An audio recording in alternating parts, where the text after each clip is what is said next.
Chiara and you are on Translator Thoughts. We continue with the interviews to professional translators. This is the third episode, and if you missed the first two, you can go on my blog and listen to them. Today I am with Drakou, a Greek translator who is also a blogger at wordirama.com. Hi Konstantina, how are you? Hi, very well. Thank you for inviting me to your lovely program. Thank you, it's a pleasure. On your website, you started a series of posts on the steps translators took after graduation until they became freelance translators. I've read the stories and they are really interesting. And so it seems that we both like to collect stories of interesting people. How did you start to do it? Well, you see, a translator is not, as a profession, is not something as specific as others, say, for instance, a dentist or a lawyer, that you just graduate from the school and then that's all you do. If you graduate from with a law degree, then you become a lawyer. Translators are a bit more complicated because they can come from different backgrounds. So as people are different, I think translators are different as well. When and why did you decide to start a blog? Well, I first launched my website, and then I was informed that in order for it to have traffic, I needed to do something like a blog to write articles so people would be interested, and that would bring traffic to my website. So this is why I started the blog. Okay, so when did you start? Oh God, I think at the same time as I launched the website, probably. No, oh God, has it been 2 years? 1 year? I can't remember. Okay. Do you enjoy writing for your blog? Yeah, I do. The thing is, you need to, if you're writing a blog, you need to write one post a week. And before I started this series, I didn't really have time, or sometimes didn't have a topic to write about. So I wasn't very controlled and very disciplined with my blog, since the series started, I'm better. I'm getting better with it. Okay, so let's move to your education. After your undergraduate course in German and Swedish, you choose to do a master in translation. I would like to ask you, what's the reason of your choice? I mean, it was just passion for languages, or you already already knew that you wanted to become a translator? Oh my God, I had no clue. I just thought that if you start doing something, you need to complete it. So I'm a bit more practical. So I like to put my skills into practice. So I thought translating or interpreting would be a good way to go.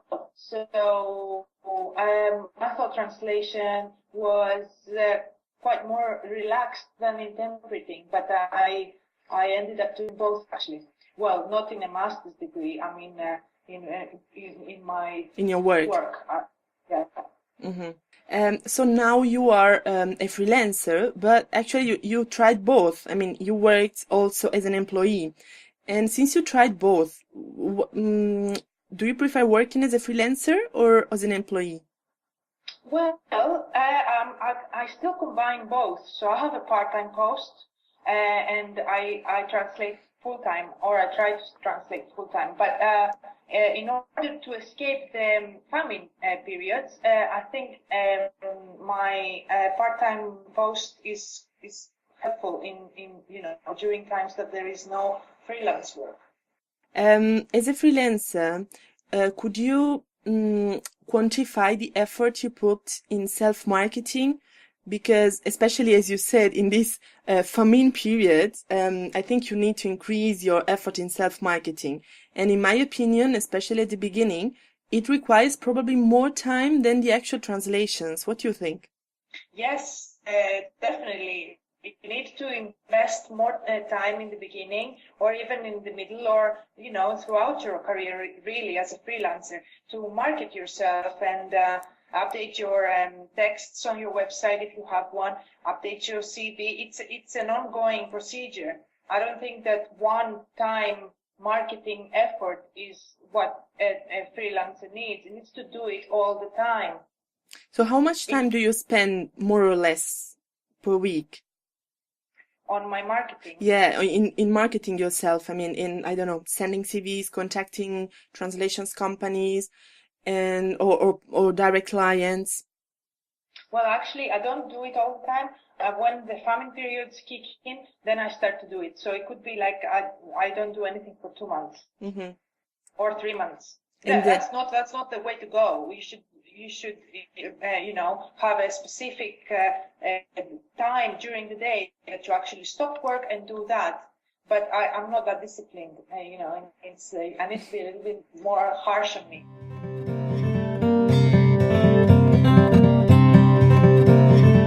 What do you do exactly to market yourself, to find new clients? Are you registered on translator websites?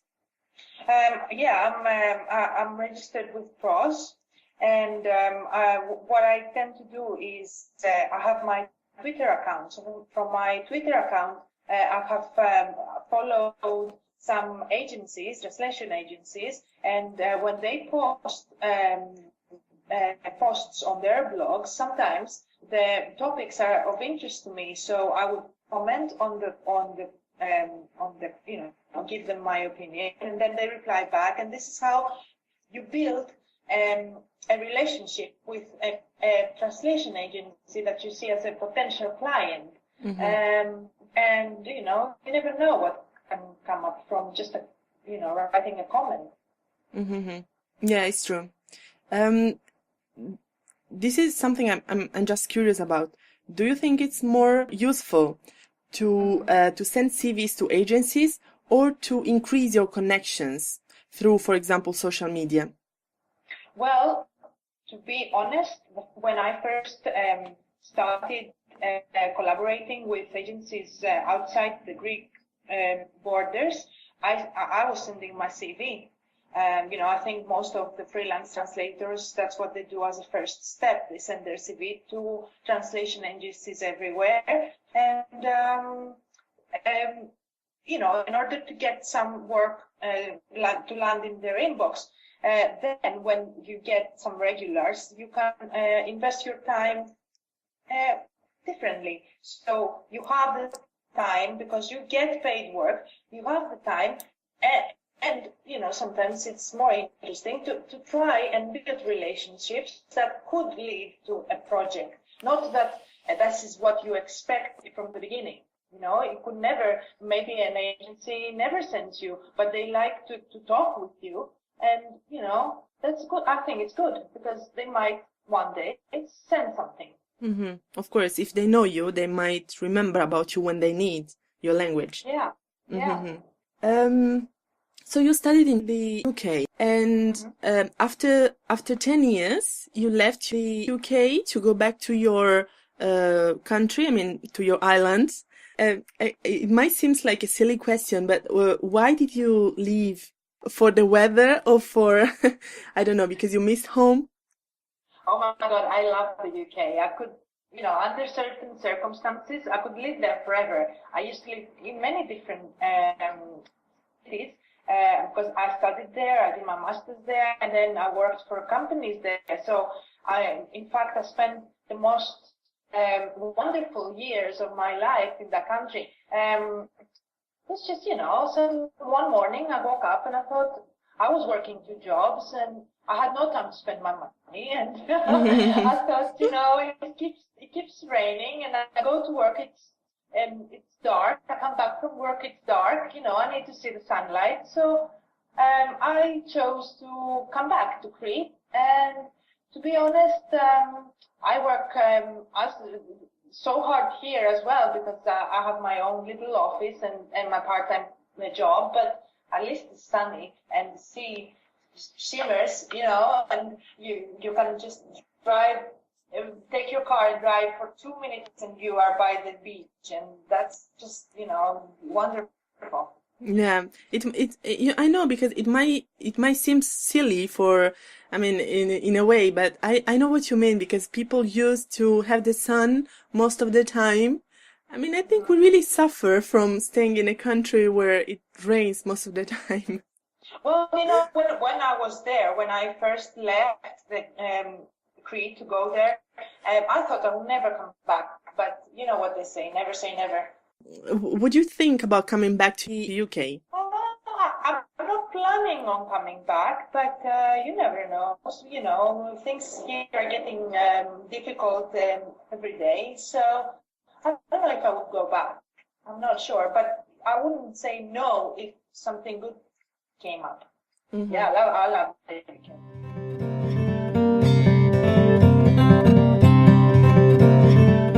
So now that you are in Greece, do you work mainly with Greek companies or foreign companies?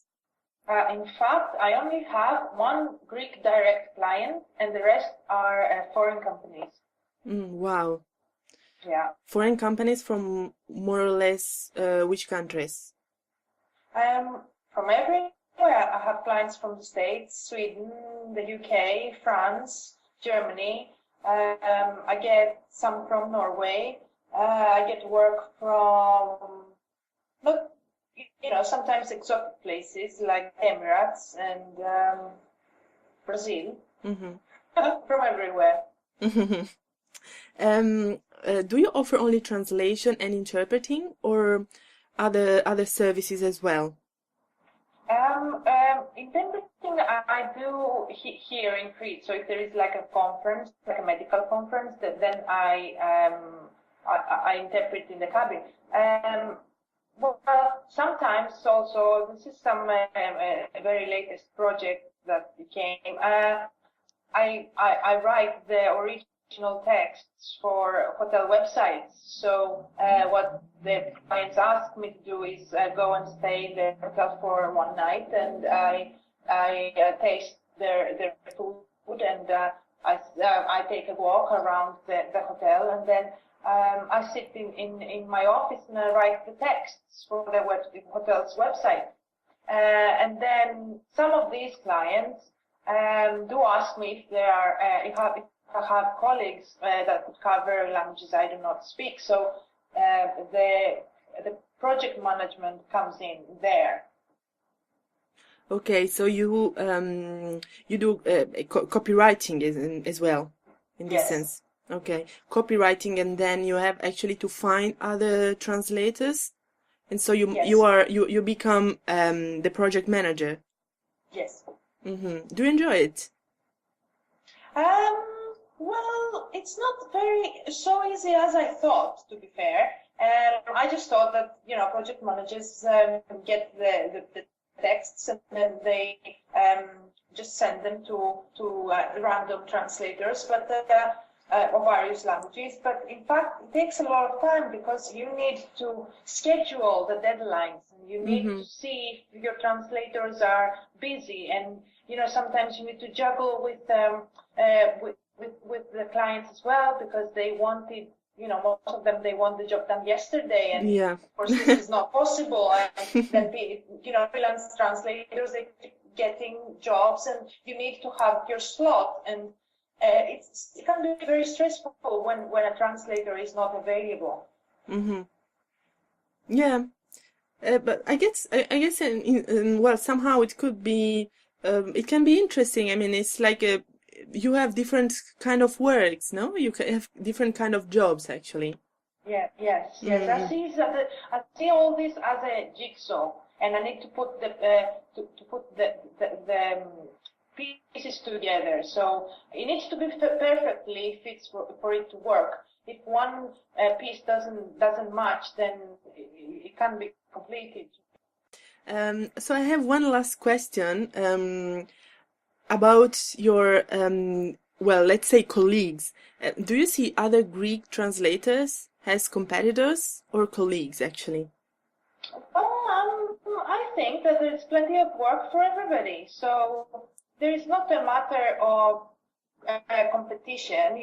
Every translator tries to be the best in his or her field, and that's what I try to do. I just want to provide the best service possible, and I don't feel jealous if other friends of mine that are also translators, get more jobs, because what I use this in quotations envy, I try to keep up with them and not start spreading rumors or anything. I try to make myself as good as they are. So it works somehow different with me. I don't know. I think there are plenty of work for everybody, so there's no need to stress.